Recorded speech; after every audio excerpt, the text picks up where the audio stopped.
Jaya Gurudev, Gurudev, Gurudev, Jaya Jaya Gurudev. Nitai Gaura Hari Bol, Hari Bol, Hari Bol. Nitai Gaura Hari Bol, Nitai Gaura Hari Bol, Hari Bol, Hari Bol. Nitai Gaura Hari Bol. Hare Krishna, Prabhuji.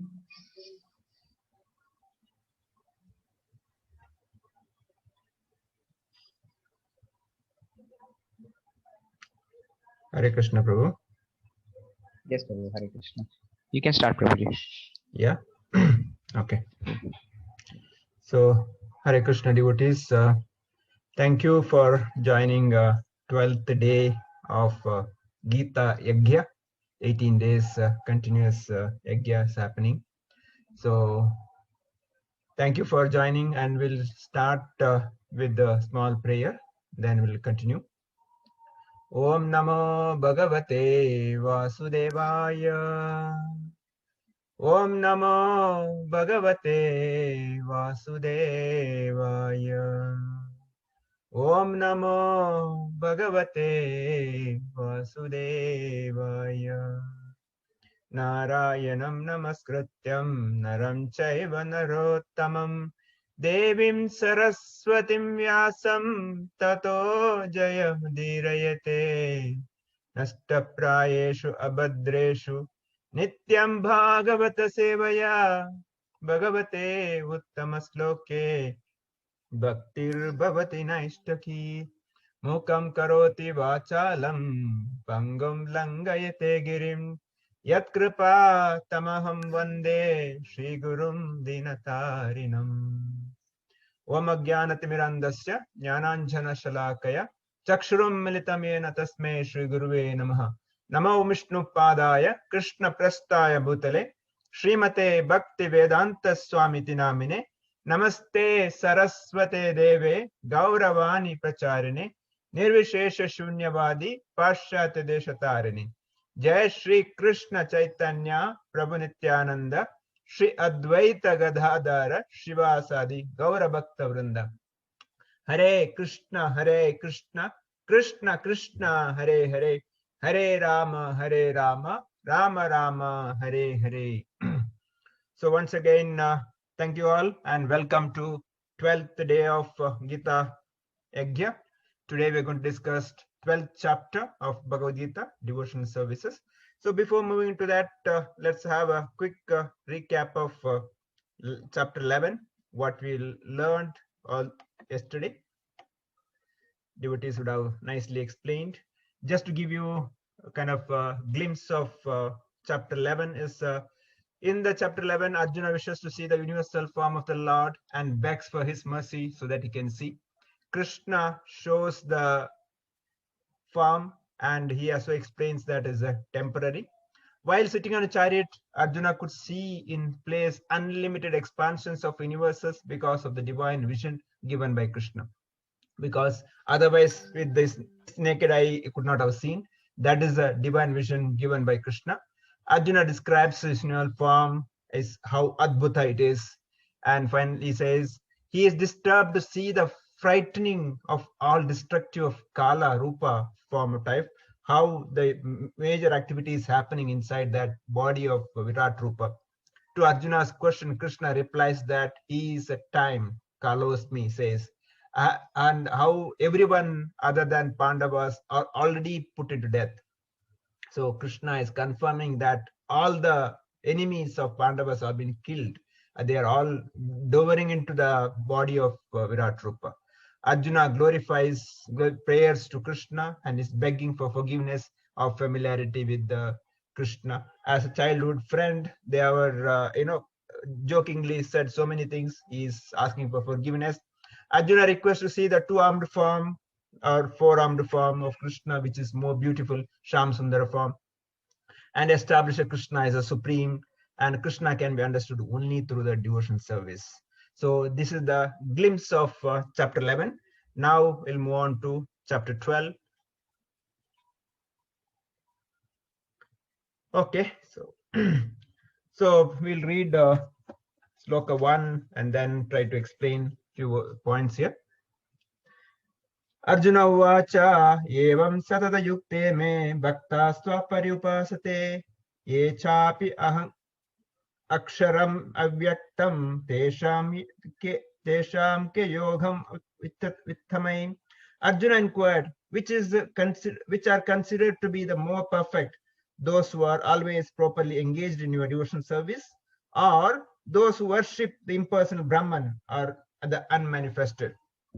So Arjuna here putting a question to Krishna, which is better, your 400 form or 200 form, the Sham Sundar form, 400 form, or the people worshipping impersonal Brahman, which is better? Please explain. So Arjuna is putting a question to Krishna, and further Krishna answers.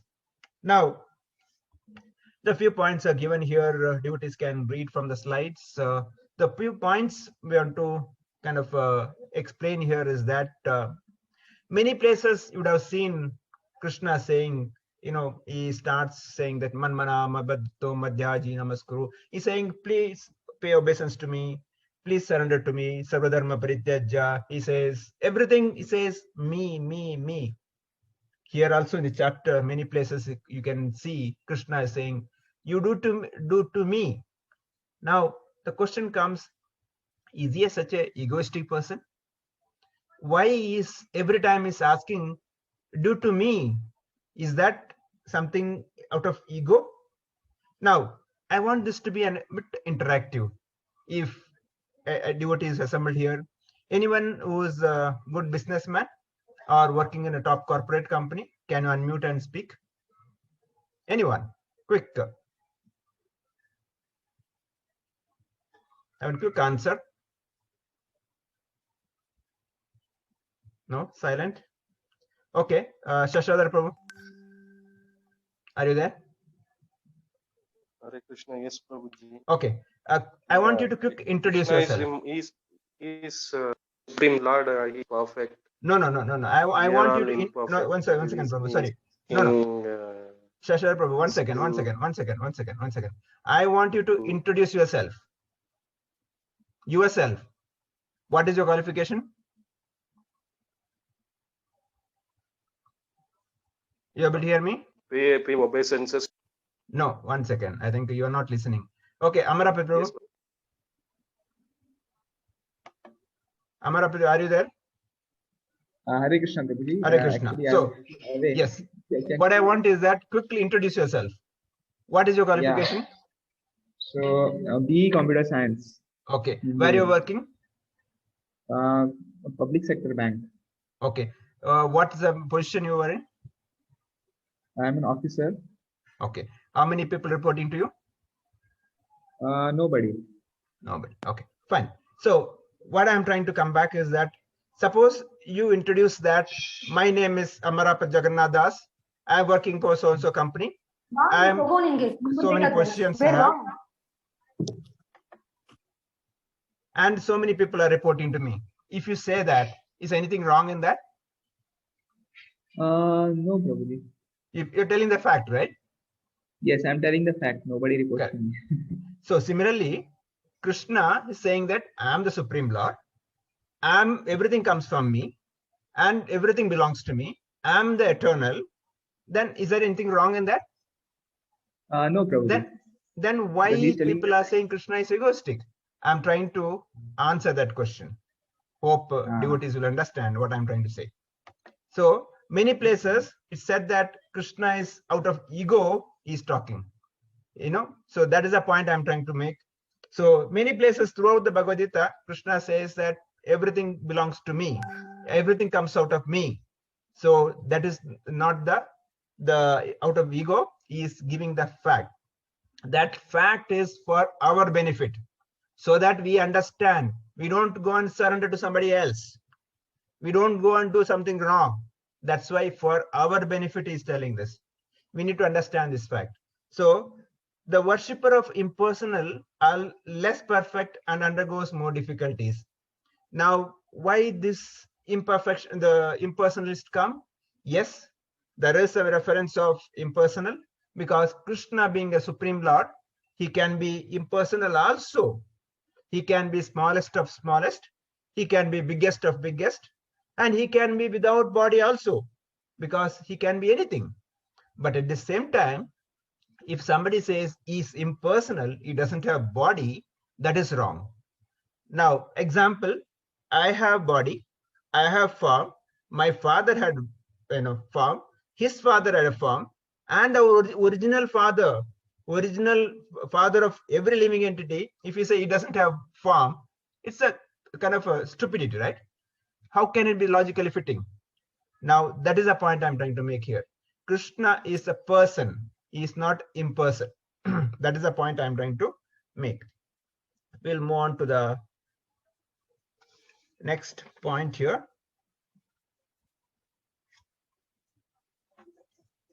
Second sloka we'll read.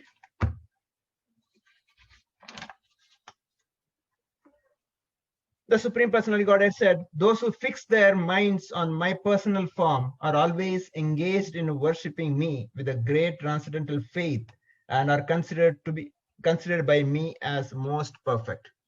So this is Krishna himself saying, devotees are most perfect. One who worship in Krishna in the devotional service is most perfect. And all other those people who worship in an impersonal form, they are worshipping him indirect way. Later Krishna says how they'll come back to him. They'll all come back to him, but there's a indirect way. That's why our bhakti yoga, which is simple and straightforward and easy process. Yes, sometimes people find it difficult, but it's compared to any other process, this is easy. Now, Prabhupada, our founder Acharya of ISKCON, Srila A.C. Bhaktivedanta Swami Prabhupada, many times give an example. Like if you want to climb a 10th story building, there could be two options. Either you can go by steps, one by one, or get into elevator, lift. Which is better?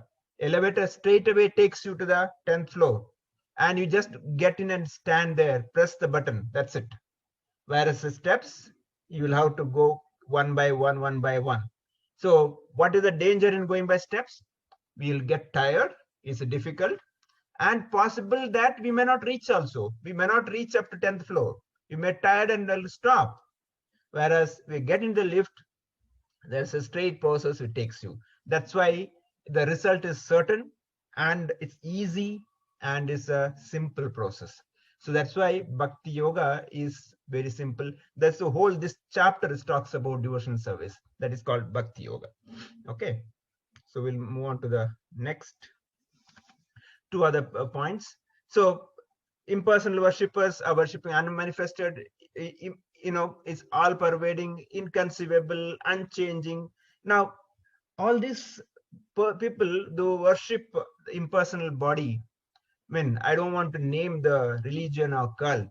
The point I'm trying to say, those who worship and they don't reach that right direction, right destination.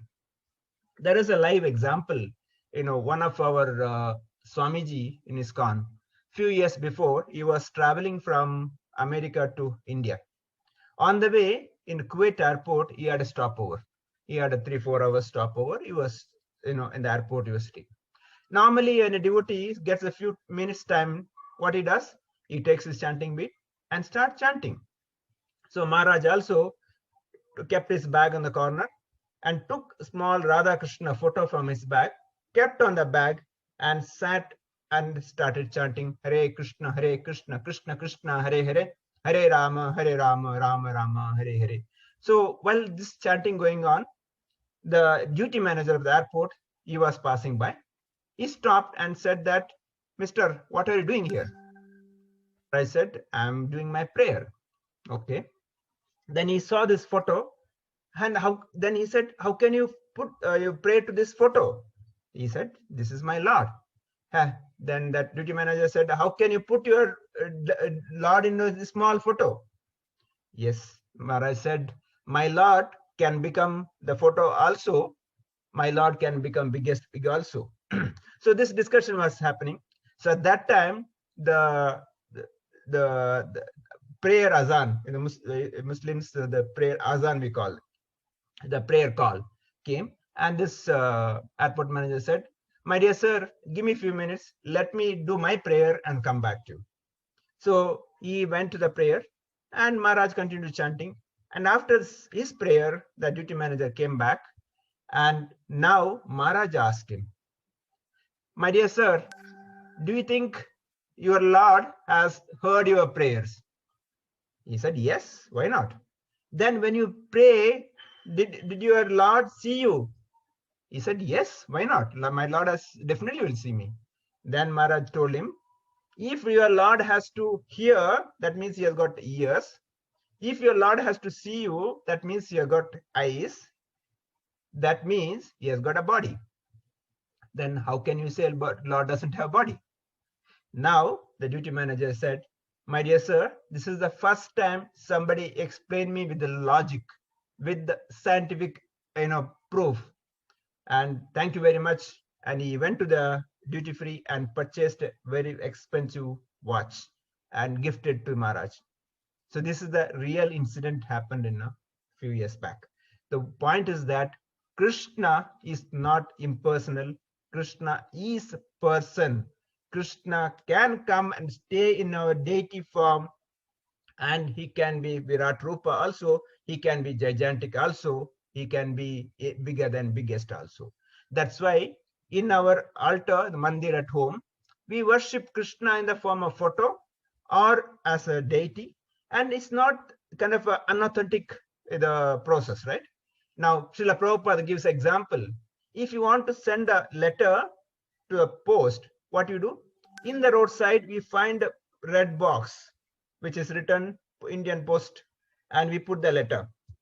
The letter goes to the destinations. How? Because there is an authority behind it. There is a people working behind it. And same letter, if you put any other box on the road, it will not go. Similarly, the deity, what we keep in our altar, it's been put in as per authority, as per the scriptures, and Krishna personally comes and stays there. So Krishna, when you worship him in the deity form, he is non-different from Krishna. So this is the point I'm trying to make here. Hope devotees. Now we'll read the 5th verse. For those whose minds are attached to the unmanifested impersonal features, the supreme feature of supreme advancement is very troublesome. To make progress is in that discipline is always difficult for those who are embodied. So Krishna himself is saying here, for those people worship that unmanifested impersonal feature, its advancement is very troublesome. It's not easy. A lot of trouble they have to go through, and the progress in that discipline is very difficult. So even those who worship, they may reach, but the process is difficult. Same example, going by steps or lift steps is difficult.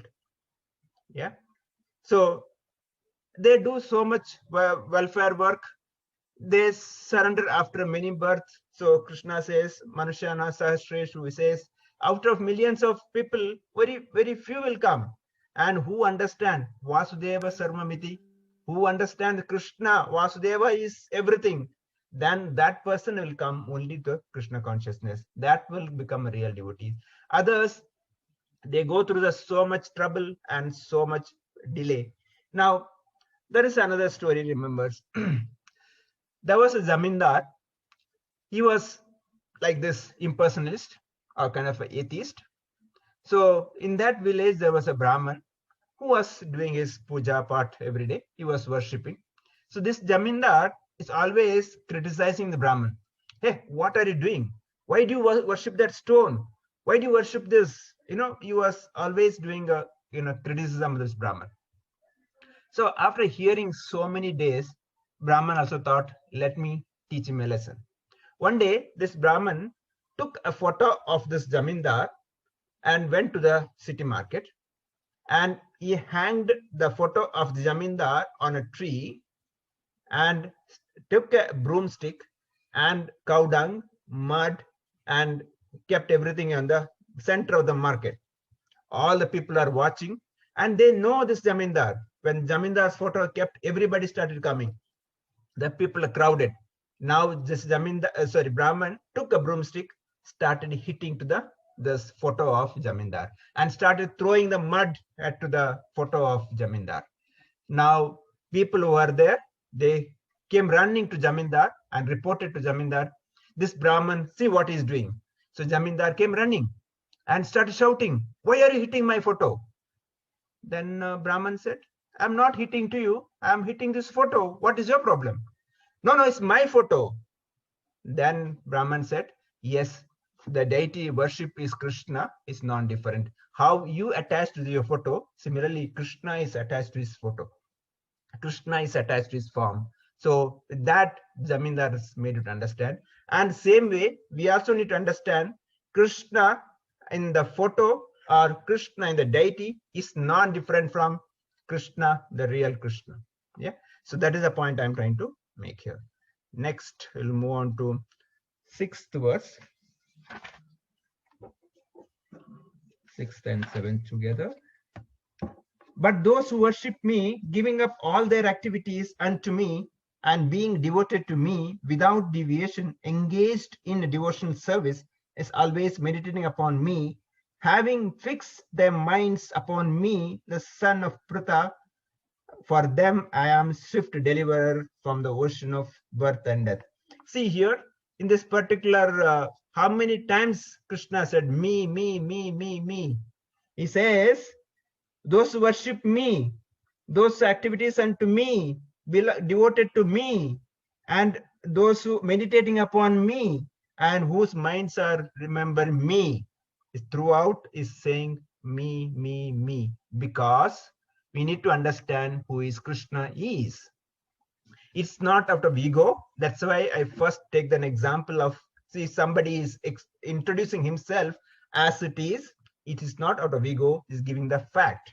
So here also Krishna is giving fact that he is a supreme Lord. He is the only can give a deliver, give a mukti. Nobody else can give a a mukti for us. If somebody wants liberation, we can go to only Krishna, nowhere else. So that's why Krishna is making it very clear here. What is our way? Whom should we worship? So that is why he is making it very clear. It's out of his causeless mercy he is giving that information. Now, devotees of Krishna delivered at a very fast. Krishna can be understood only through devotion. That's why the word bhakti, when we translate in English, it said devotional service. Only when we start serving Krishna or Krishna's devotees, we can understand bhakti. Otherwise, we cannot understand bhakti. Bhakti means we need a service. Even at home, if husband, wife, they say, if husband says, I love you, and he doesn't work, and he sleeps at home full day and doesn't earn anything, and keeps saying to the wife, I love you, is that okay? He has to go and work, and he has to earn, and he has to take care of his family. So that is a service. Similarly, wife, other way around. Wife keeps saying to husband, I love you, and doesn't cook or doesn't do anything at home. Is that okay? No. So we need to do service. Similarly, when Krishna, we say, I have bhakti for Krishna, it's not enough. We have to do some service. That person, Krishna, we need to serve. That is the real bhakti. So what is that bhakti? In Kali Yuga, chanting the holy name. Hare Nama, Hare Nama, Hare Namaiva Kevalam, Kalo Nasteva, Kalo Nasteva, Kalo Nasteva Gatiranyata. So 3 times he said, there is no other way. There is no other way, chanting the holy name. That is the best process. Hare Krishna, Krishna Krishna, Hare Hare, Hare Rama, Rama Rama, Hare Hare. So this is the real devotion for Kali Yuga. Of course, we can do deity worship, we can do Bhagavad Gita reading, we can do prasad distribution. There's so many other services, but chanting is the topmost. So that is why Krishna is saying that one who serves me by remembering me, by surrendering to me, he is dear to me. So now moving on to the next set of verses. Just fix your mind upon me, Supreme Personality Godhead. Engage all your intelligence in me, thus you will live in me always without doubt. Again, see how many times Krishna is saying me, me, me. So we need to understand this. Whom should we surrender? Whom should we fix our mind? Just fix your mind upon me. And he's saying, who? I am the Supreme Personality Godhead. And just engage your intelligence. We all got intelligence, right? We also got lot of intelligence. That's why Srila Prabhupada says utility is a principle. What is that? Whatever you have, use it for Krishna's service. Which can be anything. Whatever intelligence you have, somebody may be good reader, somebody may be good cook, somebody may be good speaker, and somebody may be good artist. Whatever intelligence Krishna has given, use it for Krishna's service. That is a real service. Fix our mind and Krishna's service, and living in a direct realized relationship. So this is the real relationship, because in-person relationship we can't tolerate, right? If somebody just looking at without the form, we can't even engage in service. Like Krishna, when you offer food, he can eat. Krishna says, Patram Pushpam Phalam Toyam Evam Bhaktya Prayachati. He says, Ashnami. Ashnami means I'll eat. When? Will Bhaktya. If you give out of love, I'll eat it. Otherwise, you just keep it and bring it back. Krishna can eat, not have to pick it up and put. By glance also, he can eat. Krishna's senses are interchangeable. He can do anything from any sense, not like us. I can see only with eyes. I can eat only through mouth. But Krishna can do anything from any senses. So Krishna can be attracted to Krishna. We can attach to Krishna only out of transcendental love. That is the only way to reach Krishna. We have another 4 minutes. It may disconnect. Please connect back when it disconnects.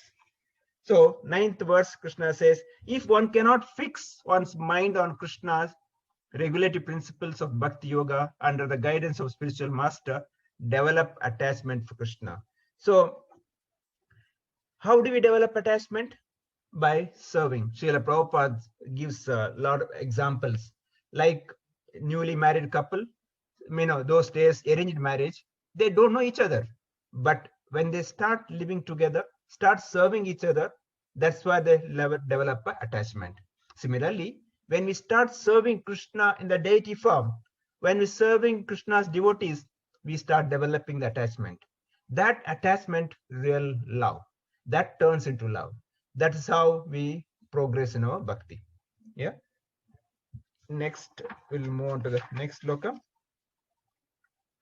Now, further he says that in 10th sloka, he says, if you cannot practice regulative bhakti, then try to work for me, because by working for me, you will come to the perfect stage.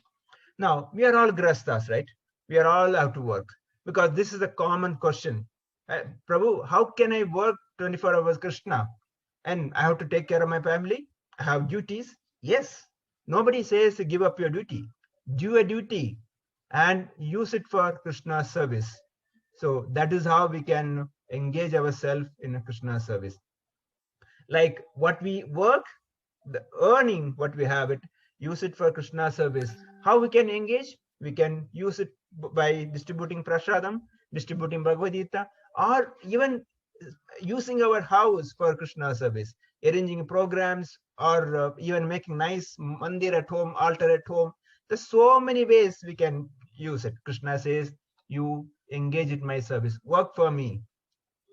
Give some result of Krishna, to Krishna, charity. Give some charity to devotees or temple. Help people engage Krishna service. There are sannyasis who are dedicated their life. Help them. This is the way we can reciprocate our love for Krishna.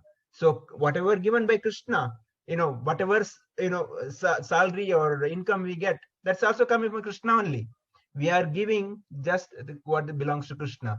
Prabhupada gives example like from Ganga Jal, we are taking Ganga Jal and giving back to Ganga. Similarly, Krishna, the property of Krishna, we are giving back to Krishna only. Next 1 minute will disconnect. We'll connect back as soon as disconnect. So 11th, Krishna says, if however you are unable to work in this consciousness of me, then try act giving up all results of work and try to be self-situated. See, Krishna is giving so many examples, so many options for us. If you can do this, do this. If you cannot do this, do this. If you cannot do this, do this. He is so merciful. He's giving so many options. He's not saying that, no, you do this. Of course, later he says that. But he is giving us options, right? Whatever the options, if you cannot surrender, do this. Now he says, if you cannot practice regulation bhakti and try to work for me, further he says, if you're unable to work, then try to act in the result of your work and try to be self-situated. So these are the different options he is giving. Charity has given example. So many ways he is giving example. So we'll disconnect now. Amarapet Prabhu, should we wait for disconnection or will disconnect and connect back? Amarapet Prabhu? Hare Krishna Prabhuji. We'll wait for the disconnection or we'll Okay, disconnect and come back? We will wait for the disconnection Prabhuji. Then Okay, we will join back. done. Okay, we'll move on to the next sloka. If you cannot take this practice, then engage yourself in a cultivative of knowledge. Better.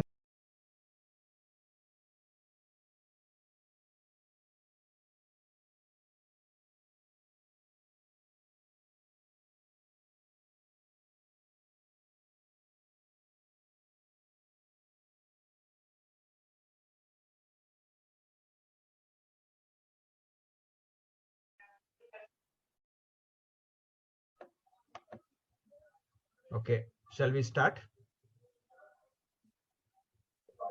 Yes, Prabhuji. Okay. Please start recording. You have started. Okay. Continue. Okay. Prabhuji. Okay, everybody is back. So we're discussing on 12, sloka number 12 now. So Krishna is saying here is that if you cannot take this practice, then engage yourself in a cultivation of knowledge. Better than knowledge is, however, meditation, and better than meditation is renunciation of fruits of action. And for such a renunciation, one can attain a peace of mind. So there are different options given. What is that knowledge? Knowledge, Krishna is saying, knowledge that Krishna is a supreme Lord and we are the servant. That is a basic fundamental knowledge we need to understand. If that knowledge is there, all of the things are there. That is a fundamental knowledge. If that is also not possible, he's saying you work and surrender the result to me or my service. So that's what Krishna is saying here. Okay, so we'll move on to, so it's a step-by-step process with the renunciation not required if you can directly take the devotional services. So one can take a devotional service, all the steps not required. We'll move on to the next set of slokas. So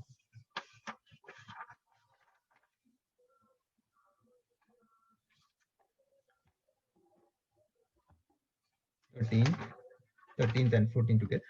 Who is equal to both happiness and distress? One who is not envious, but is kind friend of all living entities, who does not think himself a proprietor and free from false ego, and who is equal to both happiness and distress, who is tolerant, always satisfied for self-control, and engaged in devotional service with a determination, his mind and intelligence fixed on me. Such devotee of mine is very dear to me. Again, see, if it's whole chapter, if you see how many times Krishna would have said me, me. Here also he's saying one should not be envious. Envious is the most dangerous. And second should be, one should not be have false ego. So what is a false ego? Ego is that, with the right ego is that I'm servant of Krishna. False ego is that I'm boss. I want to enjoy. That is a false ego.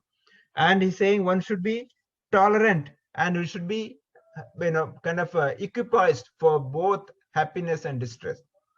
Whether it comes to good, whether it comes to bad, I'm equal to both. That should be the mood. In that mood, one can do the devotional services. And he should be self-controlled, engage in devotional services with the determination, his mind and intelligence fixed on me. Such a devotee of mine is very dear to me.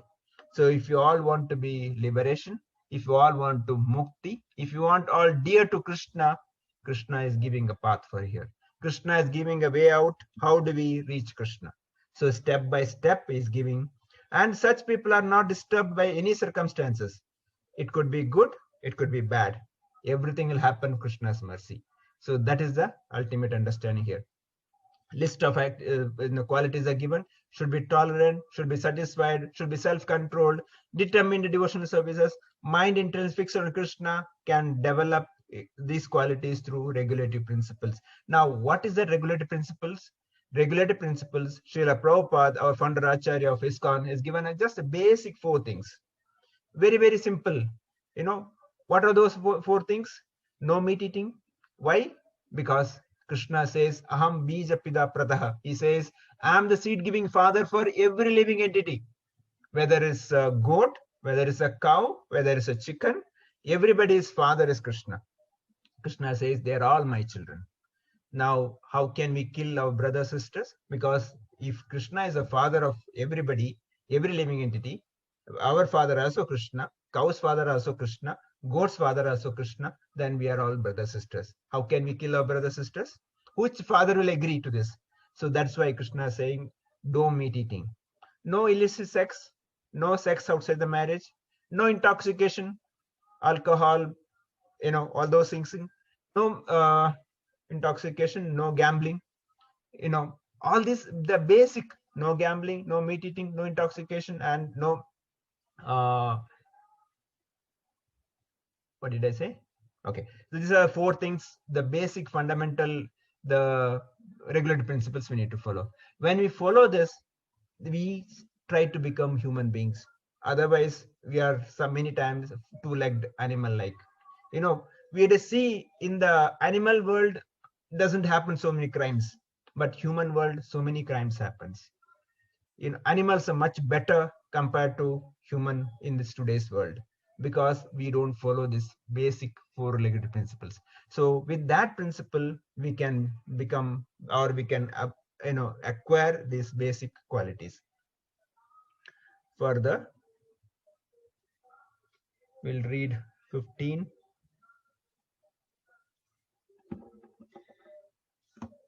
He by whom no one is put into difficulty, and who is not disturbed by anyone, who is equipoised in happiness and distress, fear and anxiety, is very dear to me. Again, is talking about me. No one is put in difficulty. Now, you would have seen in Mahabharata what happened, what Kauravas did for Draupadi. Unnecessarily, she was dragged and she was disrobed in front of assembled kings. So that's the real sin they had done that. So they put Draupadi into difficulties, and those who don't do that, and only devotees can do. But devotees cannot disturbed by anything external. That is another point. When something happens, we should know how to face the situation. We should not get disturbed when others, being transcendental, and such people will be dear to Krishna. So that is the ultimate point Krishna is giving, how we become dear to Krishna. Next.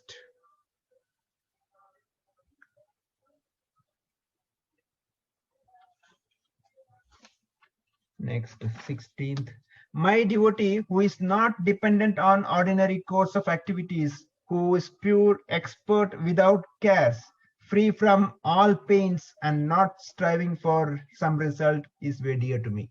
Again, who is dear to me? Not depend on money, or not depend on wealth, but depend on Krishna. Now, when talk about money, remember a story. There was a Brahman who was worshipping Lord Shiva. He was poor, but when worshipping Lord Shiva, when Lord Shiva appeared and asked, my dear Brahman, what do you want? So Brahman asked, I want the wealth. So Lord Shiva said, go to Vrindavan. There is a sannyasi called Sanatana Goswami. Go and ask him. He will give you some wealth. The Brahmana goes. This sannyasi, sage Sanatana Goswami, was sitting in a small hut. So Brahmana goes and asks, my lord, Lord Shiva has asked me to come to you. Please give me the wealth. I want something. So Sanatana Goswami said, just open that garbage box. That is something, you can take it. So he searches in the garbage box. He finds a stone. He asks, what is this? He said, the Sanatana Goswami said, this is a touch stone, paras, chintamani. Whatever you touch, it will become gold. You can take it. The Brahman was very happy. He immediately tried to test it. It touched something, iron, immediately become gold. So yes, he was very happy. He thanked Sanatana Goswami, started walking towards his house. Halfway through, he started thinking, this sage sannyasi kept this valuable item in a dustbin. That means that he has got much more wealth inside the house. Correct? Normally, where we keep our wealth, we keep inside the double lock, triple lock, so many times. We keep it safe, the wealth. Now Brahmana came back, asked Sanatana Goswami, my dear sir, I think you cheated me. Lord Shiva said you will give me the greatest wealth, but you gave me something from the dustbin. That means you have still bigger wealth. Then Sanatana Goswami said, yes, I have a bigger wealth. Do you really want that? Brahmana said, yes, I want that. Okay, now you take this and throw it to river Yamuna and come. Brahmana started thinking twice, but since anyway Sanatana Goswami has given such a wealth, he thought he'll give the next wealth also. Brahmana went to the river, threw it, the Chintamani, the Paras, touchstone, and came back. And now Sanatana Goswami said, sit down. I'll give you the greatest wealth. And Sanatana Goswami said, please repeat. Hare Krishna, Krishna Krishna, Hare Hare, Hare Rama, Rama Rama, Hare Hare. He said, this is the real touchstone. This is the real wealth. But today's time, we are after this chintamani, money, but we don't have chinta. We have chinta for money. We don't have chinta for Lord. We don't have chinta, the worry for our wealth, which real wealth, Hare Krishna mantra. But we always chinta for money. But that chinta many times becomes chinte. And chinte becomes chite. In Kannada, chite means crematorium. So more worry for money takes us to the crematorium. So instead of that, we start thinking about Chintamani, the holy name, Hare Krishna mantra. So that will purify our heart. So that is the real utility. That is the real way of spreading the holy name. That is the real devotional service. And convinced is authority scriptures. No partisans, no carefree, not pained not attached to designations, body. And it's many times said that devotees also go through the pain.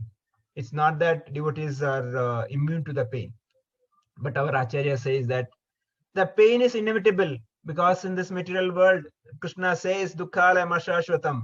You cannot be happy here. You will have to go through the pain, but suffering is optional. The pain also, we take it in a happy mood. The pain also, we take it as Krishna's mercy. That is not sufferings. One who suffers, today the richest people are suffering. You would have seen the film actors or politicians. They are in real distress. They have everything, money, wealth, supporters, everything is there, name, fame, but they are mentally totally distressed, totally unhappy, because they don't have the devotion. Well, but the devotees, they may not have anything in the material perspective, but they are happy. So if you want real happy, this is the real happiness Krishna is giving here. Move on to the next set of verse 16. Yeah, we read.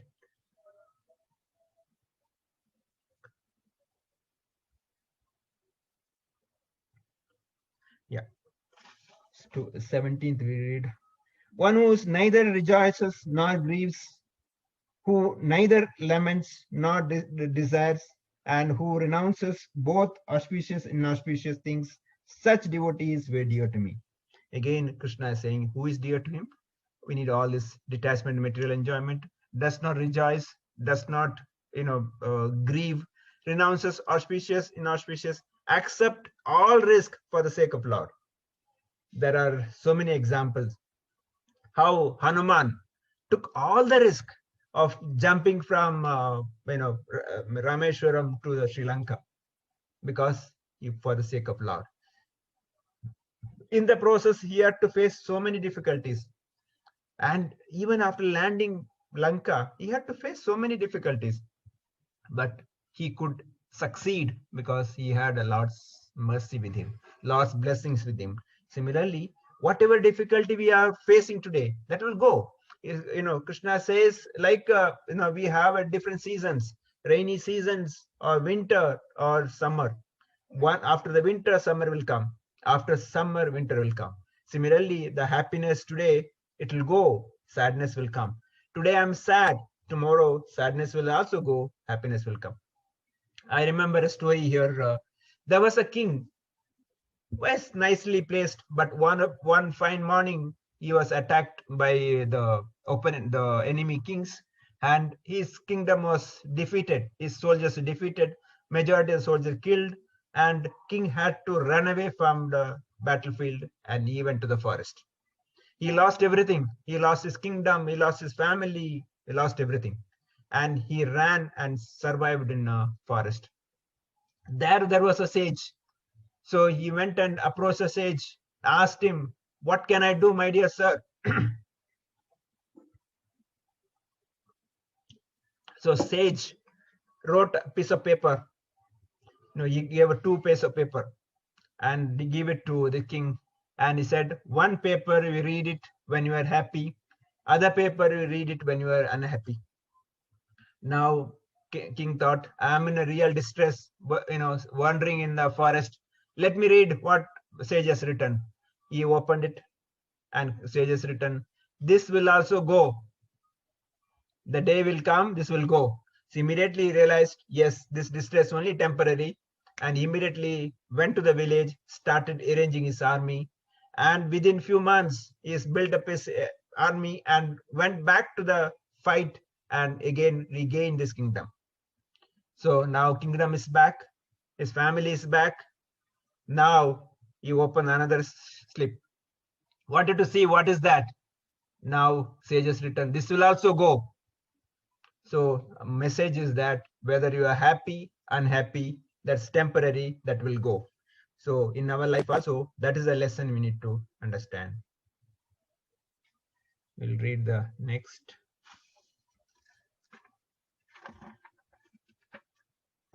One who is equal to friends, enemies, and who is equipoised to honor, dishonor, heat, cold, happiness, distress, fame, infamy, who are always free from contaminating association, always silent, unsatisfied with anything, who doesn't care for any residence, who is fixed in knowledge, who is engaged in devotional service, such person is dear to me.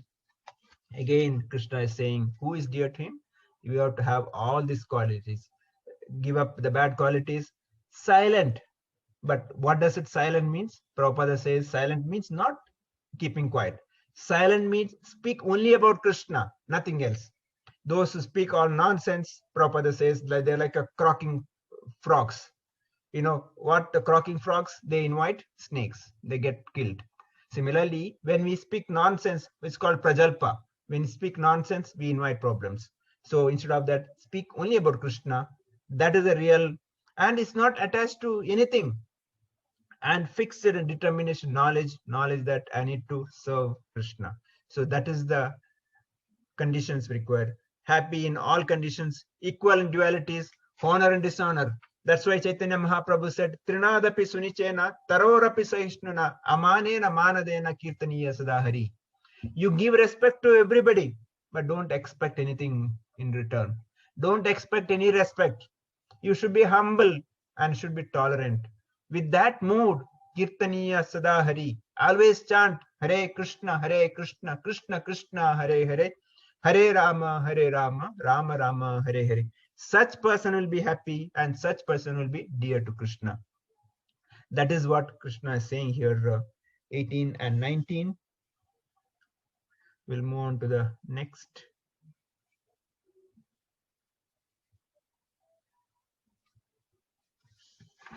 It's the last sloka.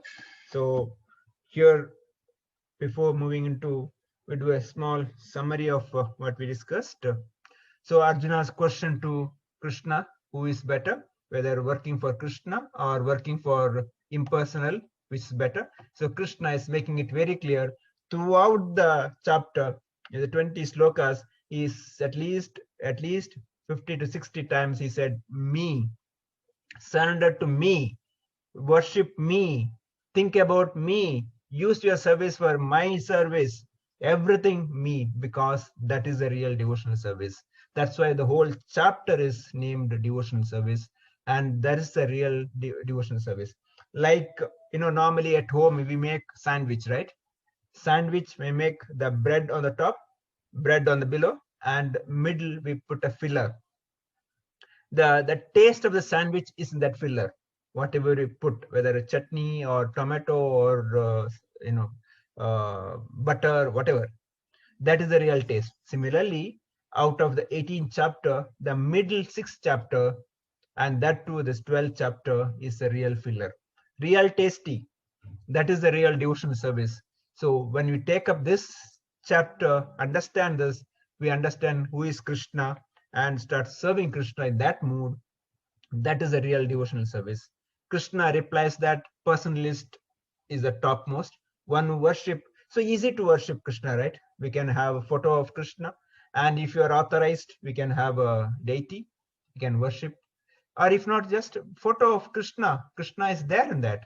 And the path of impersonalism is more difficult. Krishna personally helps the personalist to take him back. So this is another very, very important point. Krishna guarantees that such people, though worship him in person, they get the special mercy.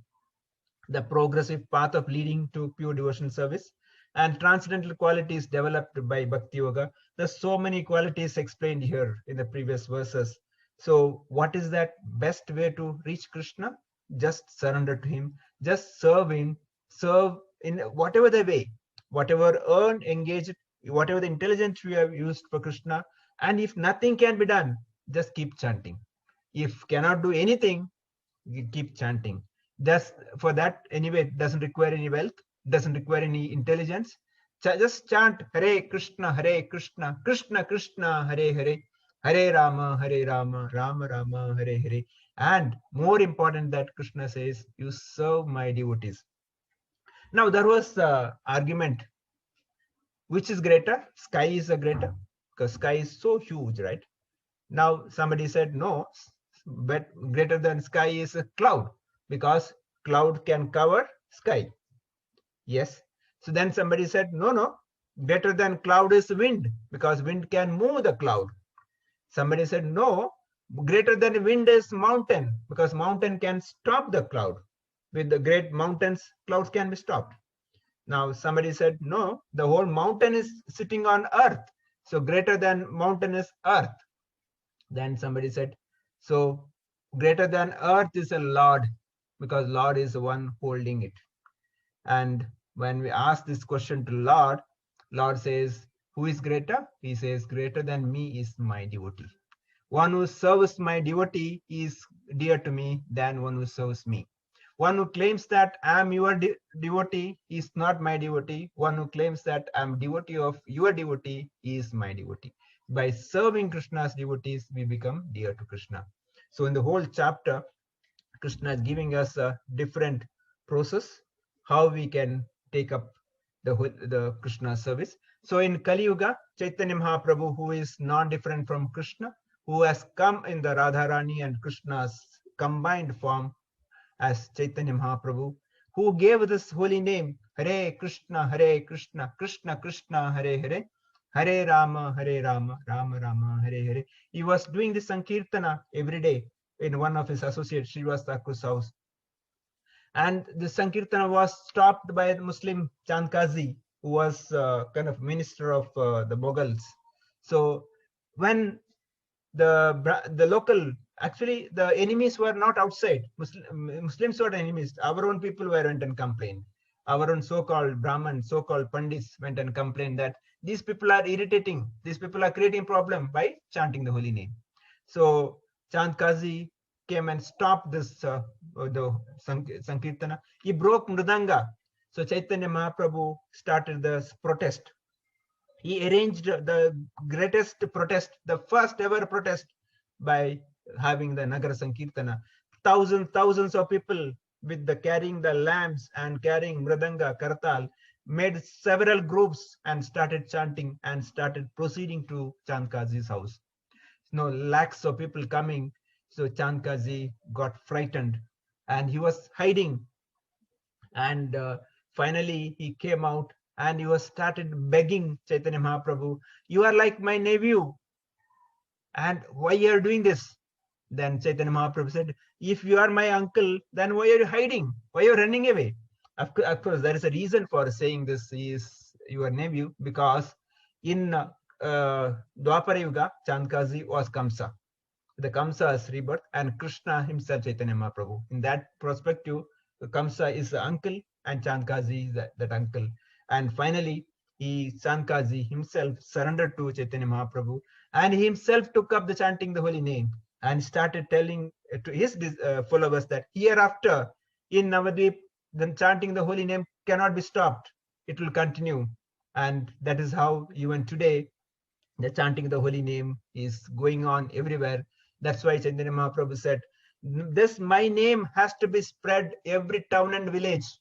That's why Prabhupada, the founder Acharya of ISKCON, International Society for Krishna Consciousness, took this to the whole world. And for 12 years, he's traveled 14 times all over the world. Today, we have centers all over the world, Russia, China, Australia, Germany, whichever country you name it. In Mayapur, if you go every morning, around 4,000 to 5,000 people come to Mangalarati. At least 125 country citizens are staying there. So this is the how Srila Prabhupada created. Whole world can live and chant the holy name and be happy. So the philosophy given bhakti is to just chant and be happy. And with this process, we can serve and be happy. With this, we'll stop here. Any questions, comments, we can take it now. It's already 9:04. Yeah. Thank you.